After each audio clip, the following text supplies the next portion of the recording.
The massive ships appeared over Earth without warning on a Tuesday morning in 2387. They hung in the sky like silver mountains, casting shadows over entire cities. People around the world stopped what they were doing and stared upward. Some ran, others prayed. Most just stood frozen, wondering if this was the end. Then the ships began to speak.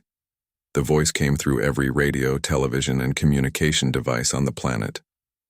It was warm and friendly, speaking perfect English, Mandarin, Spanish, and dozens of other languages all at once. "People of Earth," the voice said, "do not be afraid. We come in peace. We are the Galactic Council, and we have been waiting a long time to meet you." President Martinez was in the White House Situation Room when the message came through. General Thompson sat beside her, his hand hovering over the nuclear alert button. Secretary Chen paced back and forth, muttering prayers in 3 languages. "We know this must be frightening," the alien voice continued. "First contact is always a difficult moment. But we want you to know that you are not alone in the universe. There are 847 different species in our galaxy, and all of them live together in peace under the guidance of the Galactic Council." The aliens asked for permission to land. They said they only wanted to talk.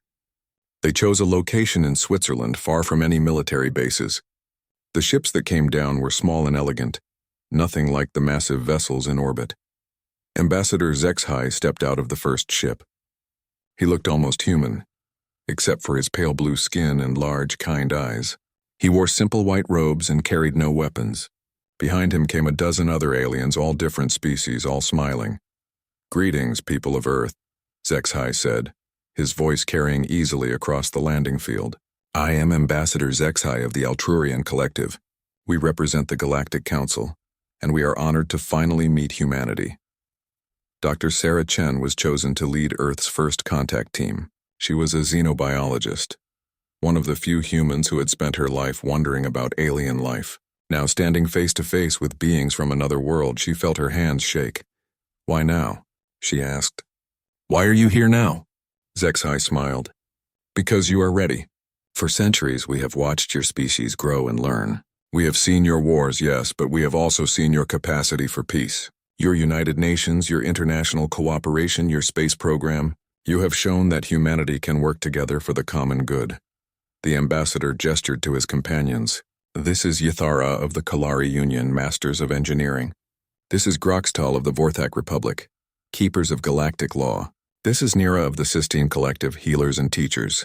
All of them were once young species like yourselves. All of them joined the Council and found their place in the galaxy."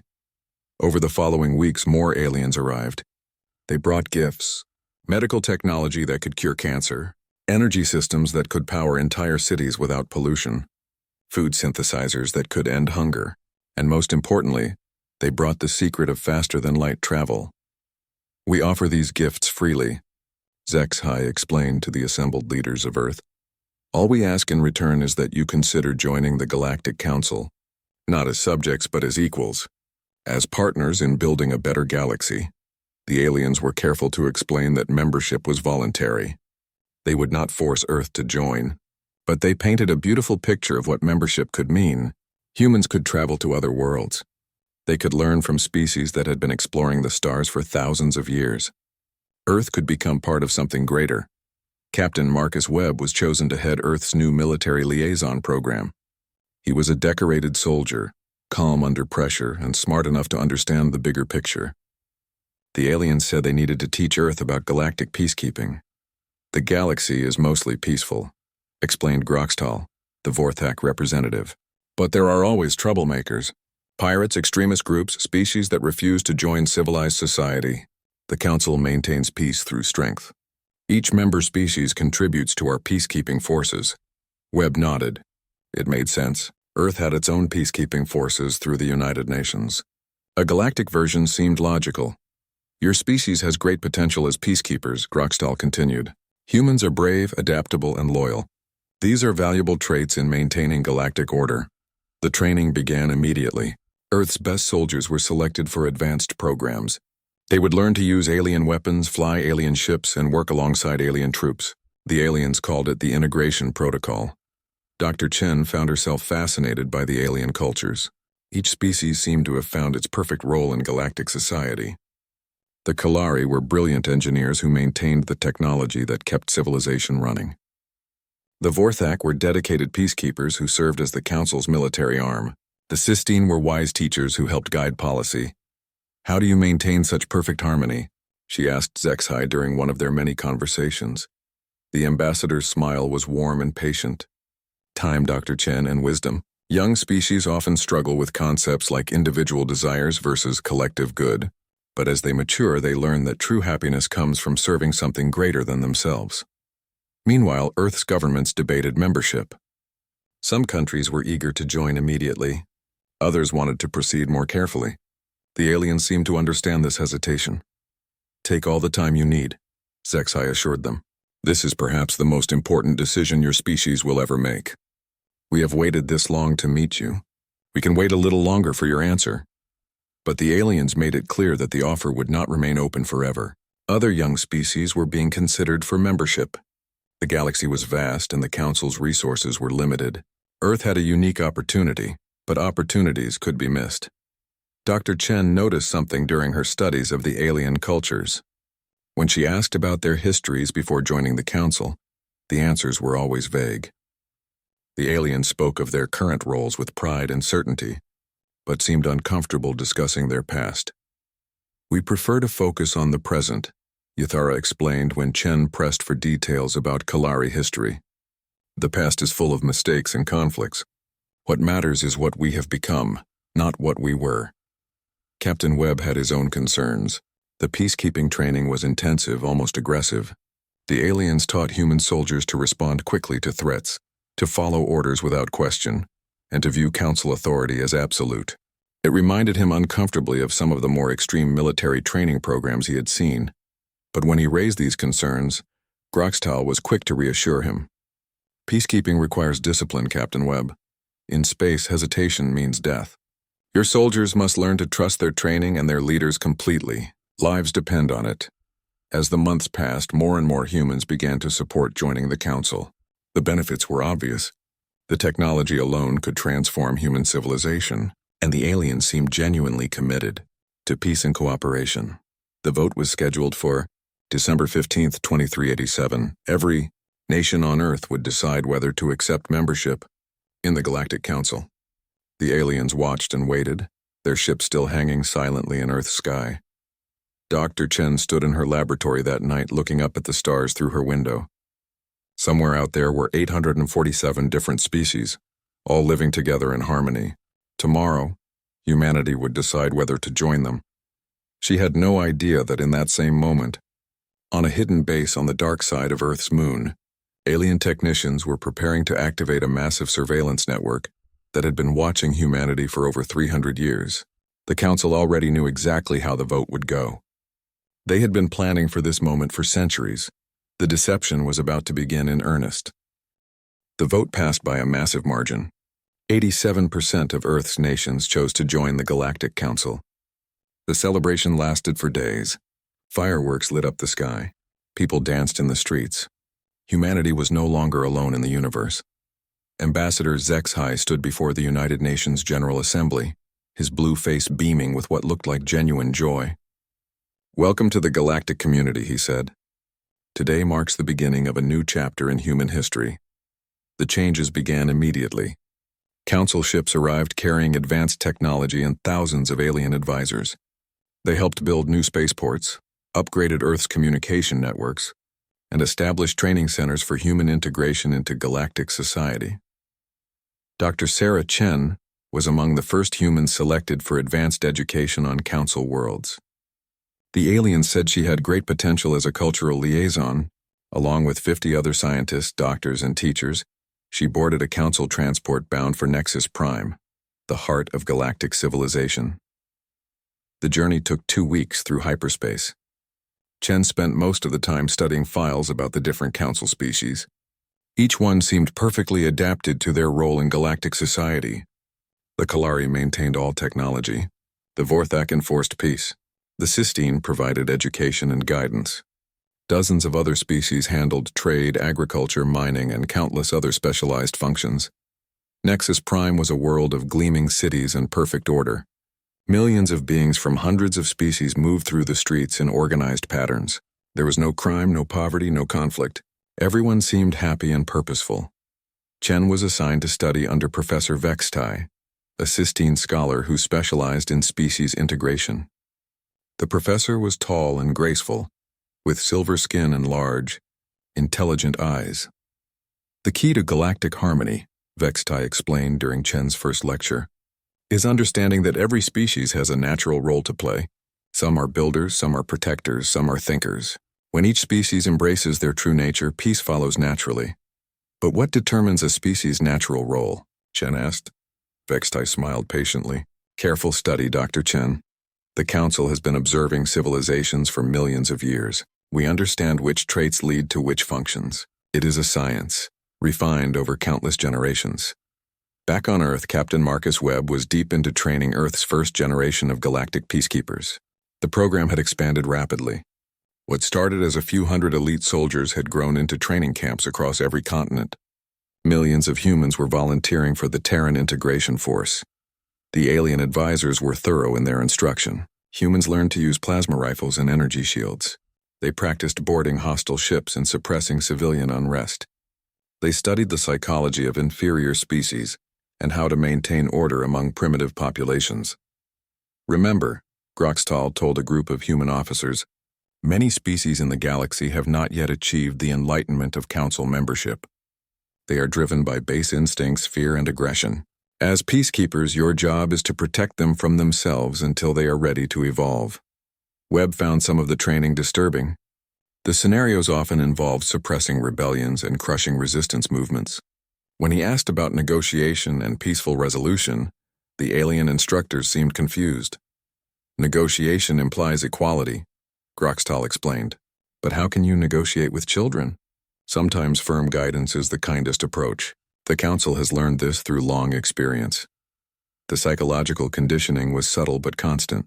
Human trainees were shown endless footage of alien conflicts from before Council intervention, savage wars between primitive species, genocides and atrocities that made Earth's worst conflicts look mild by comparison.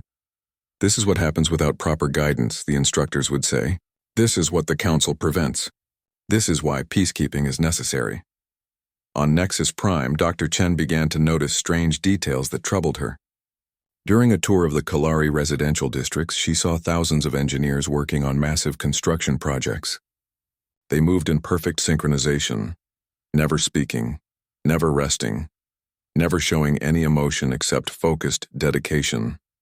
They seem very focused, Chen observed to her guide, a Sistine administrator named Kaelsin. The Kalari have achieved perfect efficiency, Kaelsin replied proudly. They have moved beyond the distractions that plague younger species. No personal ambitions, no conflicting desires. They exist to build and maintain. It is a beautiful thing. Chen asked to interview some of the Kalari workers, but was told they were too busy for casual conversation.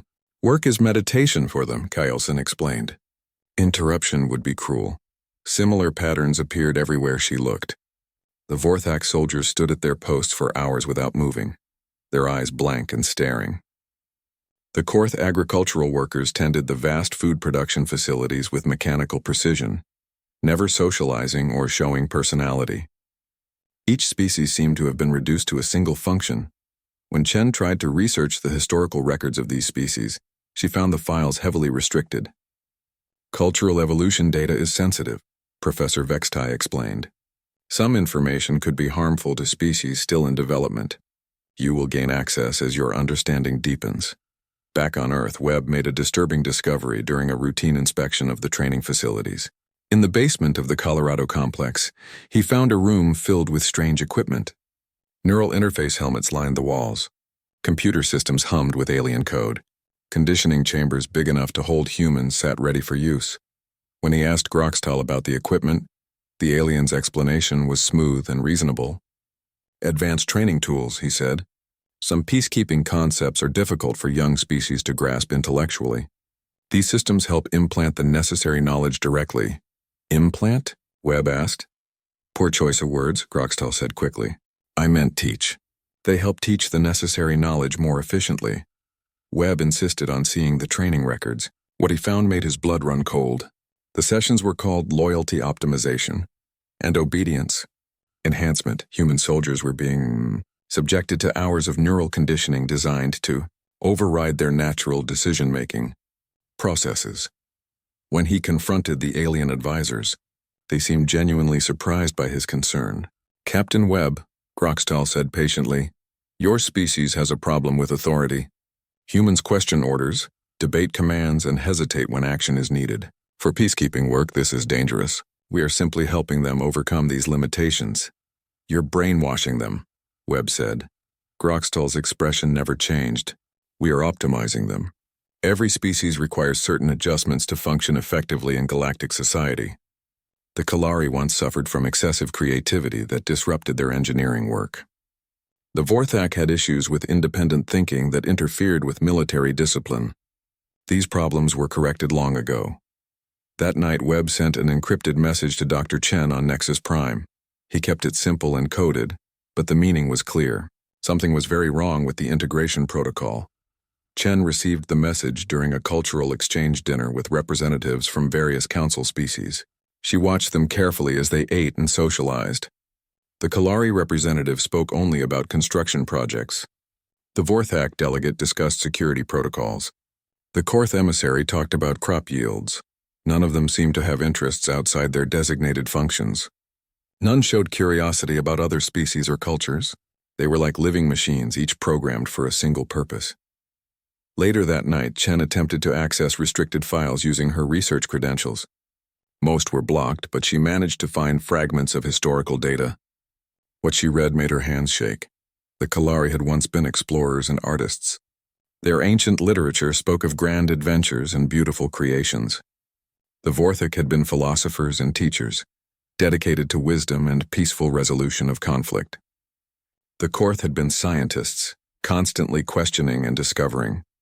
All of that was gone now. Each species had been reduced to a single function, their cultures stripped away, their individuality eliminated. And tomorrow, Chen realized with growing horror, human children were scheduled to begin their own cultural education programs on council worlds. Across the galaxy, similar realizations were beginning to dawn on a few observant humans. In the outer colonies, a merchant named Rodriguez noticed that alien cargo ships carried strange containers, filled with what looked like stasis pods. On Europa Station, Engineer Park detected unusual energy signatures from supposedly decommissioned alien technology. But these were isolated discoveries, scattered across light years. The Council had been perfecting their methods for millennia. They knew how to manage a species integration. They had done it 846 times before. What they did not know was that humans had a peculiar talent for sharing information and connecting dots across vast distances. And some humans were very good at keeping secrets while they figured out what those dots meant. The deception was working perfectly. But small cracks were beginning to appear in the Council's careful plans. Dr. Sarah Chen knew she was being watched. For weeks now, she had felt eyes on her wherever she went on Nexus Prime. The Sistine guides who followed her claimed to be helpful assistants, but they never left her alone. Every conversation was monitored. Every data access was logged. She had to be careful. Too much curiosity would raise suspicions. So she played the role of an eager student, asking innocent questions and pretending to accept the answers she received. But at night, in the privacy of her assigned quarters, she used skills learned from years of scientific research to piece together fragments of forbidden knowledge. The breakthrough came by accident. While accessing routine cultural files, a system glitch allowed her to see a directory she was not supposed to access. For 30 seconds before security protocols locked her out, she saw folder names that made her blood freeze. Kalari Modification Archives, Vorthak Pacification Protocols, Species Termination Records. That night, Chen made a decision that would change everything. Using a maintenance access terminal in the lower levels of her residential building, she began a careful hack into the Council's primary database. It took her 6 hours, working with tools she had hidden in her personal equipment. If caught, she would certainly disappear like other humans who had asked too many questions. What she found in those files was worse than her darkest fears. The Galactic Council was not a peaceful federation. It was a predatory empire that had been consuming civilizations for over 50,000 years. Each member species had been systematically destroyed and rebuilt as specialized slave castes. The process was called optimization for galactic harmony, but the files revealed its true nature. The Kalari had not always been emotionless builders. Once they had been a species of artists and explorers who created beautiful cities and wrote poetry that moved other species to tears. Their optimization had taken 300 years. Their creativity was slowly crushed through neural conditioning, their art destroyed, their literature burned. What remained was a race of perfect engineers who built exactly what they were told to build. The Vorthak had been wise philosophers and peaceful mediators. Their ancient texts spoke of resolving conflicts through understanding and compassion. The Council had spent 500 years turning them into mindless soldiers. Their capacity for independent thought was systematically removed. Their wisdom was replaced with unquestioning obedience. Species after species had suffered the same fate. Those who resisted were eliminated. Those who tried to escape were hunted down and destroyed. The files contained records of entire civilizations wiped from existence because they refused to submit to optimization. And now it was humanity's turn. Chen found the human files buried deep in the system. The Council had been watching Earth for over 300 years, studying human psychology and planning the integration. They had identified humanity's greatest strengths: adaptability, loyalty, and aggression. The plan was to turn these traits into weapons. Humans were to become the Council's new conquest force. Unlike the current slave species, humans would be optimized for expansion and warfare. The 3 spiral arms beyond Earth's hyperspace junction contained thousands of unconquered worlds. The Council needed soldiers who could think tactically while remaining completely loyal. Humans fit the profile perfectly. The timeline was terrifying. Within 5 years, the first wave of conditioned human soldiers would begin the conquest of the outer spiral arms. Within 50 years, the Council estimated they could double the size of their empire using human forces, and within a century, humanity would be as hollow and mindless as every other member species. Chen downloaded everything she could before the security systems detected her presence. As alarms began to sound in the distance, she grabbed her emergency communicator and began transmitting the files to a hidden relay satellite that would bounce the signal to Earth.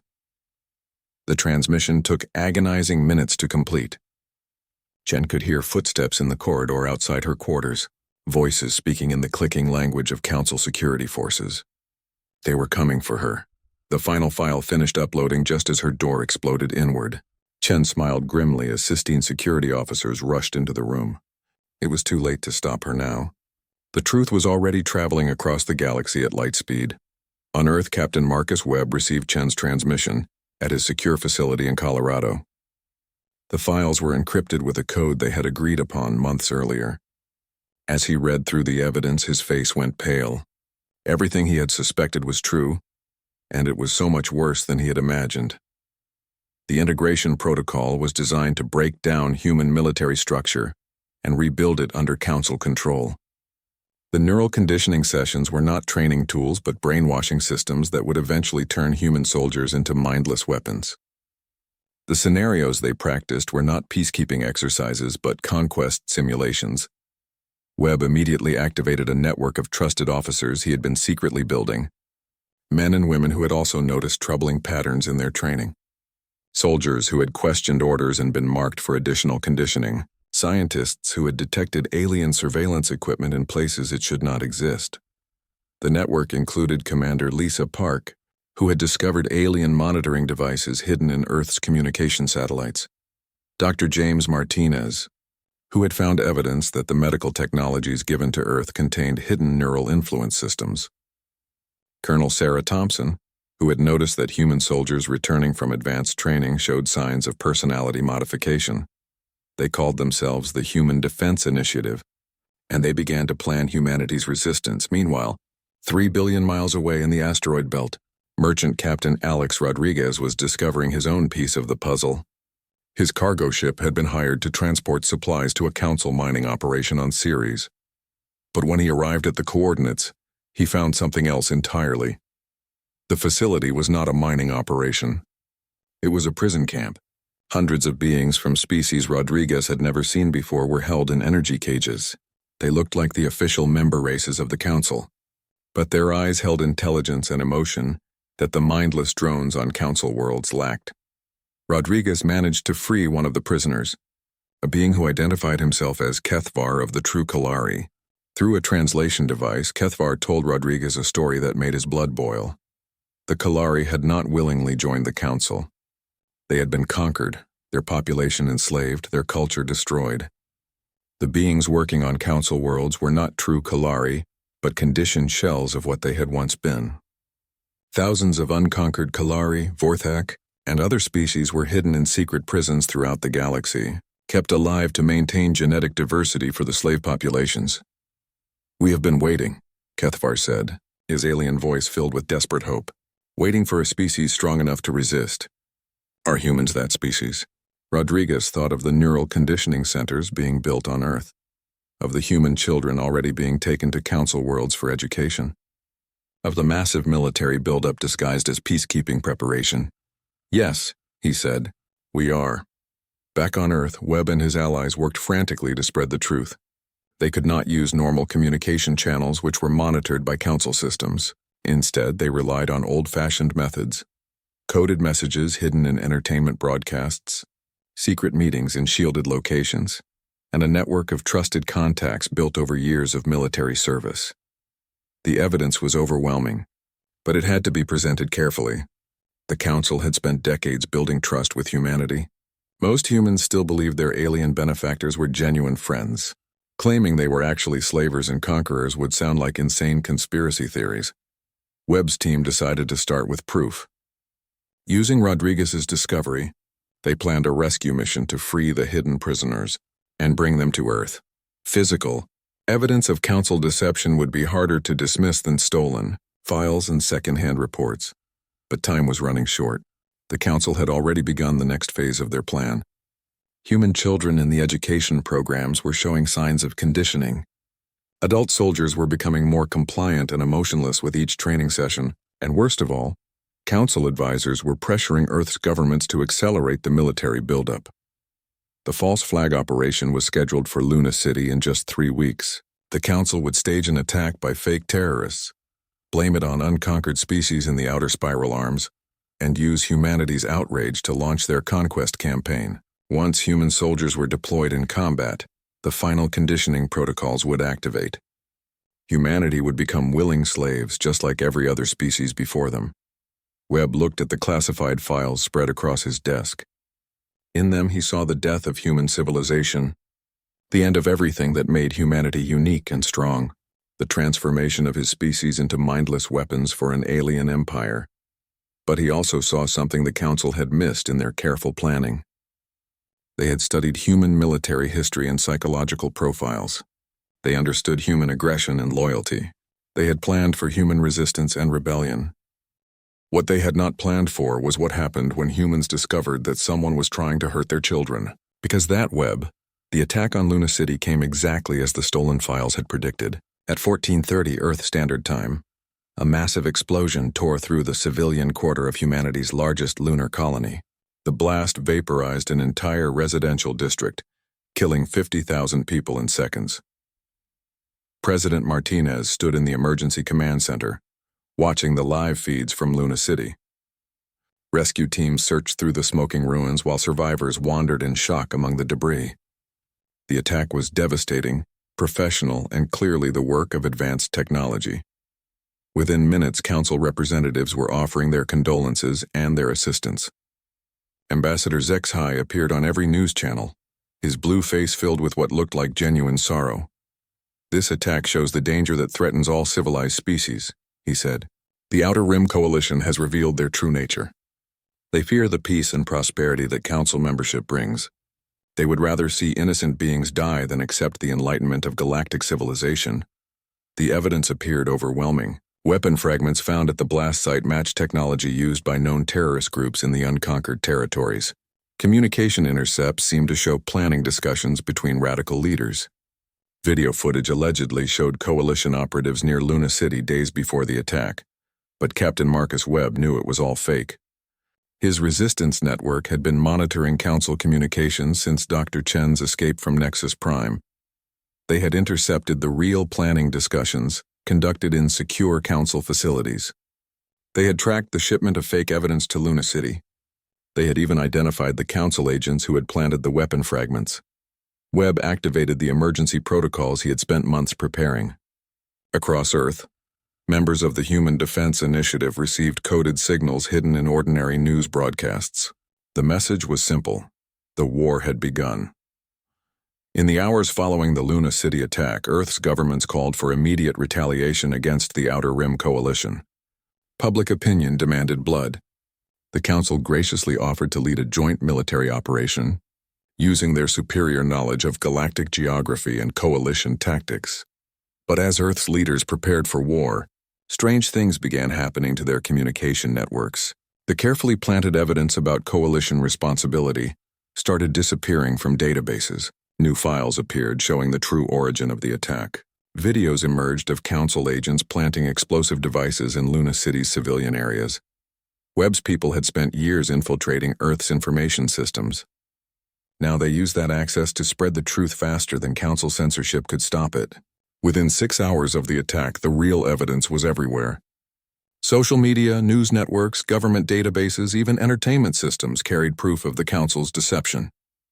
The alien advisors tried to dismiss the evidence as coalition propaganda. They claimed the terrorists had hacked Earth systems to spread lies and confusion. But their explanations became harder to believe as more proof emerged. Rodriguez's recordings from the hidden prison camps showed living members of supposedly extinct species. Dr. Chen's stolen files revealed the true history of Council expansion. Technical analysis proved that the Luna City bombs had been built using Council technology, not coalition weapons. Most damning of all was the discovery of Council surveillance systems that had been secretly recording human activities for decades. The aliens had not been learning about humanity through peaceful observation. They had been spying, studying, and planning conquest since long before first contact. The revelation split Earth's governments. Some leaders, already too dependent on Council technology and too invested in the alliance, continued to support military action against the coalition. Others began questioning everything they had been told about galactic civilization. But the most important reaction came from ordinary humans. Parents whose children were in Council education programs demanded their immediate return. Soldiers in the integration force began refusing orders from alien advisors. Scientists working on Council projects started sharing their research with independent investigators. Ambassador Zexhai called an emergency meeting with Earth's leadership. His usual calm demeanor showed cracks of stress as he tried to maintain the deception. "You must understand," he told the assembled presidents and prime ministers, "the coalition is extremely sophisticated. They have been planning this disinformation campaign for years. Of course, their fake evidence looks convincing. That is the whole point." President Martinez leaned forward across the conference table. "Then explain the surveillance networks, Ambassador. Explain why Council systems have been monitoring our private communications since before you officially made contact." Zexhai's pause was just a fraction too long. "Security protocols," he said finally. "The galaxy is dangerous. We needed to ensure that Earth was not already compromised by coalition infiltrators before we revealed ourselves." "For 300 years?" Martinez asked. "The coalition is very patient." It was a weak explanation and everyone in the room knew it. But before anyone could respond, the meeting was interrupted by an emergency alert. Ships were approaching Earth's outer system. Lots of ships. The Council fleet that dropped out of hyperspace near Pluto was massive.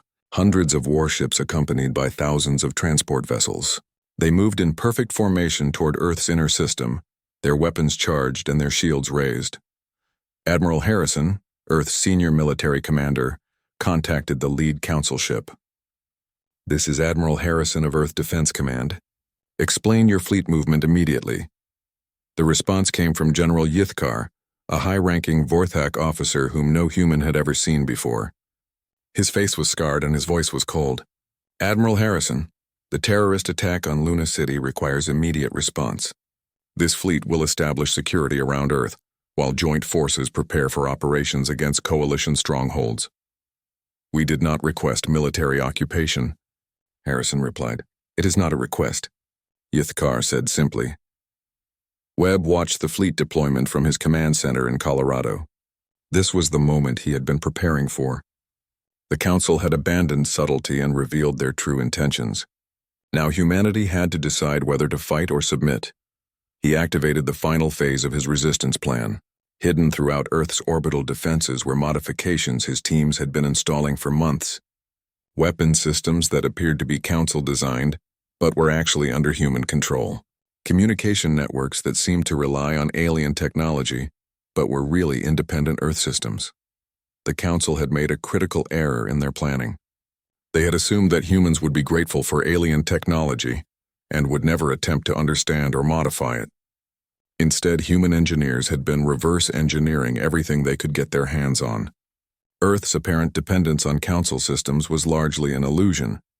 When Admiral Harrison gave the order to resist, Earth's orbital defenses turned their weapons toward the Council fleet.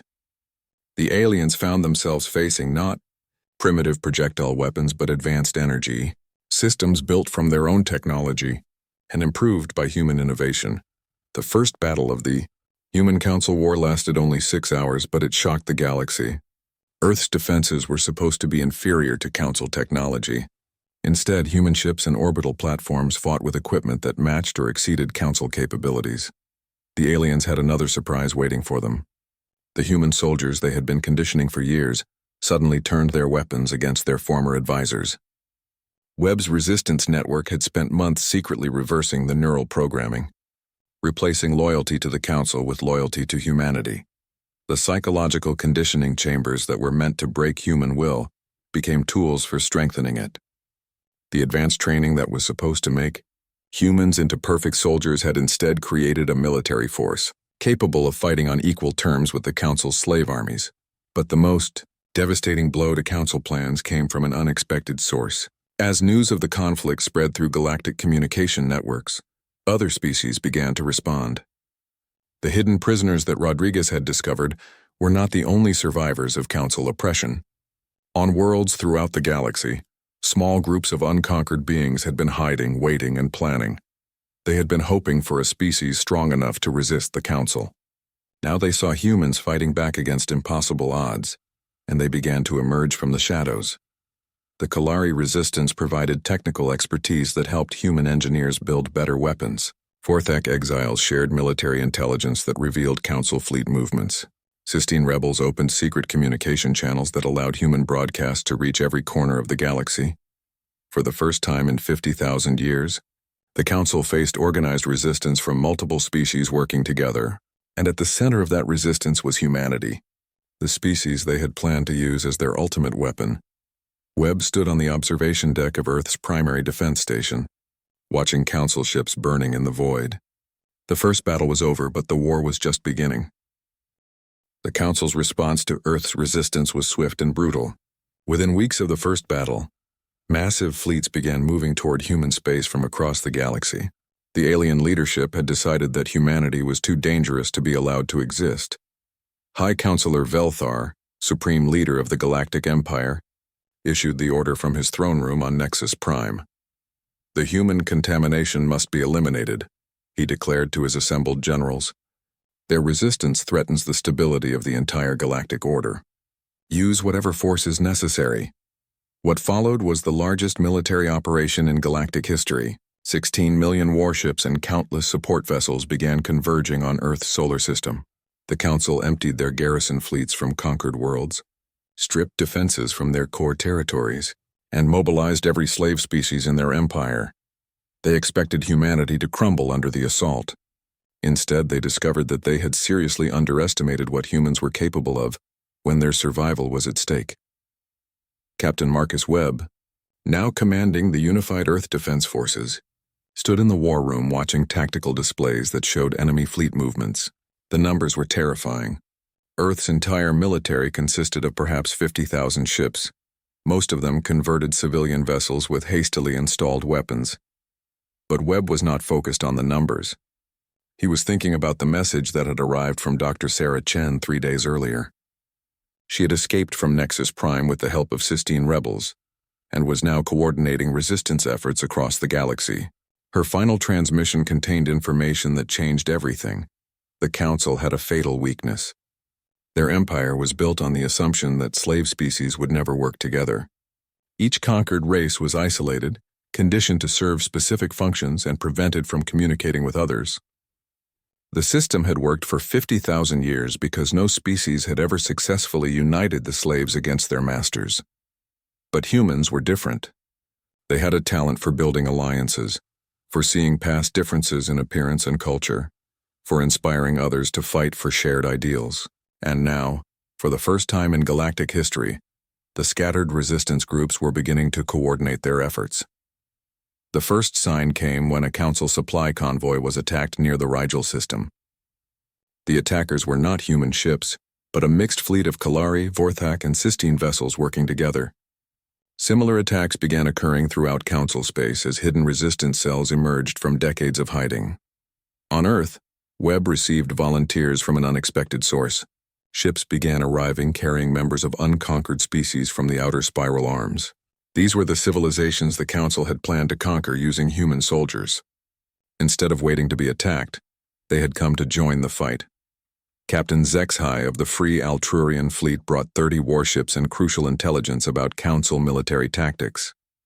Commander Throckval of the Outer Rim Defense Coalition contributed advanced shield technology that could protect human ships from Council weapons. Engineer Ythara of the liberated Kalari provided modifications that doubled the effectiveness of human weapons systems. The aliens who arrived to help humanity were nothing like the broken slaves on Council worlds. They were vibrant, creative, emotional beings with their own cultures and traditions. They fought not because they were programmed to, but because they chose to defend freedom against tyranny. The Council's invasion of Earth's solar system began 6 months after the Luna City attack. The alien fleets came in waves, each one larger than the last. They expected to overwhelm human defenses through sheer numbers and superior technology. Instead, they found themselves fighting a war unlike anything in their experience. Human tactics were completely alien to galactic military doctrine. Where Council forces fought predictable battles for strategic objectives, humans turned every asteroid, every moon, every piece of space debris into a potential weapon. The Battle of the Asteroid Belt became a nightmare for Council forces. Human engineers had spent months turning mining stations into fortresses and cargo haulers into missile platforms. When the alien fleets tried to advance through the belt, they found themselves under attack from every direction. Worse for the Council, their slave soldiers began malfunctioning in combat. The conditioning that made them perfect servants also made them vulnerable to psychological warfare. Human broadcasts containing proof of Council crimes were transmitted on all frequencies. Images of free aliens fighting alongside humans spread through the Council fleets. For the first time in centuries, slave soldiers began questioning their orders.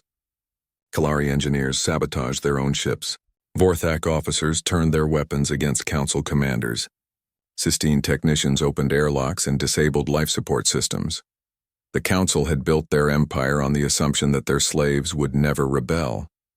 Now that assumption was collapsing throughout their military. Admiral Harrison led the final assault on the Council's main battle group orbiting Jupiter. His fleet was outnumbered 10-1, but the enemy ships were crippled by internal rebellions and sabotage. Council vessels that should have been fighting humans were instead battling their own crews. The battle ended when the Council flagship's slave crew successfully mutinied and surrendered the ship to human forces. Inside, Harrison's boarding teams found High General Mordak, the architect of the invasion plan, hiding in his quarters while his own soldiers fought for freedom in the corridors outside. But the real victory came from an unexpected source. Dr. Chen's broadcast from the Resistance Network had reached every corner of Council space. The proof of 50,000 years of oppression and genocide spread through galactic communication systems faster than the Council could stop it. On world after world, slave populations rose in rebellion. The Kalari stopped maintaining Council ships and began building weapons for the resistance. The Vorthak turned their military training against their former masters. The Sistine used their knowledge of Council psychology to break the conditioning of other slave species. Within a year, the Council's empire collapsed entirely. Nexus Prime fell to a combined fleet of liberated species led by human commanders. Councilor Velthar was captured alive and put on trial for crimes against galactic civilization. The trials lasted for months. Evidence of Council atrocities filled archives that would take decades to fully catalog. Entire species had been exterminated for refusing to submit. Billions of beings had been reduced to mindless slaves. The scope of the horror was almost impossible to comprehend. But even as they documented the Council's crimes, the liberated species faced a difficult question. What would replace the empire that had ruled the galaxy for so long? The answer came from humanity. Rather than establishing their own empire, humans proposed something that had never existed in galactic history: a true federation based on equality and mutual respect. Every species would govern itself. Decisions affecting multiple worlds would be made by democratic vote. No race would be forced to serve another. The Galactic Liberation Federation held its first meeting on Earth 2 years after the Luna City attack. Representatives from over 1,000 species gathered to sign the founding charter. The document was written in 600 languages and began with words that would echo through galactic history. We, the free beings of this galaxy, unite not as masters and slaves, but as equals. We declare that all sapient life has the right to self-determination, that no species shall rule over another, and that the crimes of the past shall never be repeated. Captain Webb, now Admiral Webb of the Federation Defense Forces, stood before the assembled delegates as they voted to approve the charter. The final tally was unanimous. For the first time in 50,000 years, the galaxy was truly free. But even as they celebrated, deep space monitors detected troubling signals from beyond the galactic rim, electromagnetic emissions suggesting massive technological civilizations in distant galaxies, energy patterns that matched Council technology, but on a scale that dwarfed anything in the Milky Way. The analysis teams worked for months to decode the signals. When they finally succeeded, the news sent chills through the Federation leadership. The messages were communications between galactic empires, discussing plans for expansion into new territory.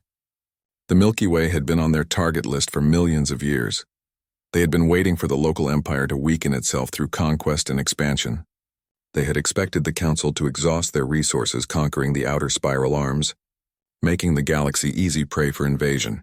Instead, they now faced something unprecedented: a galaxy united under the leadership of a species that viewed total war as just another problem to solve. Humans had not just defeated the Council, they had turned the galaxy's slaves into an army of free beings willing to fight for their liberty.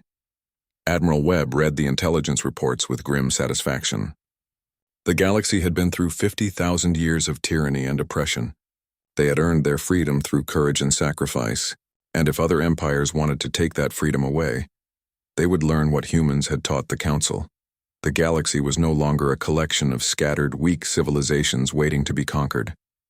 It was a unified defense network protected by the species that had ended the age of